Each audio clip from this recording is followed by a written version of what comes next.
நம்ம நடிப்பு நாயகன் சூர்யா ஒரு சில படங்களில் ஒரு சில காரணங்களால் நடிக்காமல் தவற விட்டார். அப்படி தவற விட்டு வேறு ஒரு சில நடிகர்கள் நடித்து அந்த படமும் ரிலீஸ் ஆகி சூப்பர் டூப்பர் ஹிட் ஆகி நல்லா போயிருக்கும். அது என்னென்ன படங்கன்றத பார்க்கலாங்களா? வாங்க பார்க்கலாம். ஃபஸ்ட்டு பார்த்தீங்கன்னா எஸ்பி ஜனநாதன் டைரக்ஷனில் ஷாம் நடித்து சூப்பர் டூப்பர் ஹிட்டான இயற்கை. இந்த படம் பார்த்தீங்கன்னா ஃபஸ்ட்டு சூர்யாவுக்கு தான் வந்துச்சு. அதுக்கப்புறம் பார்த்தீங்கன்னா துருவ நட்சத்திரம். இந்த படம் பார்த்தீங்கன்னா இன்னும் ரிலீஸ் ஆகவே இல்லை. ஃபஸ்ட்டு இந்த படத்தை பார்த்தீங்கன்னா கௌதம் வாசுதேவன் சூர்யாவுக்கு தான் கதை சொன்னார். அதுக்கப்புறம் தான் பார்த்தீங்கன்னா விக்ரம் நடித்து இன்னமும் படம் ரிலீஸ் ஆகாமல் இருக்கு. அதுக்கப்புறம் பார்த்தீங்கன்னா சங்கர் டைரக்ஷனில் விஜய், ஜீவா, ஸ்ரீகாந்த்லாம் நடித்து ரிலீஸ் ஆன நண்பன் படம். இந்த படம் பார்த்தீங்கன்னா சூர்யாவுக்கு தான் ஃபஸ்ட்டு கதை சொன்னார் நம்ம சங்கர். அதுக்கப்புறம் பார்த்தீங்கன்னா சார்பட்டா பரம்பரை பார்த்தீங்கன்னா சூர்யாவுக்கு தான் வந்துச்சு.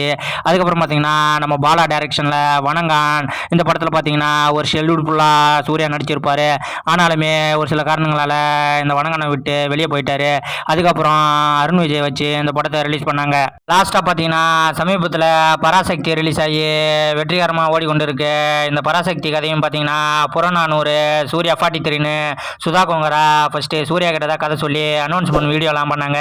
அதுக்கப்புறம் ஒரு சில காரணங்களால் சூர்யா வெளியே போய் சிவகார்த்திகேயன் நடிப்பில் இப்போ ரிலீஸ் ஆகி வெற்றிகரமாக ஓடிக்கிட்டு இருக்கு.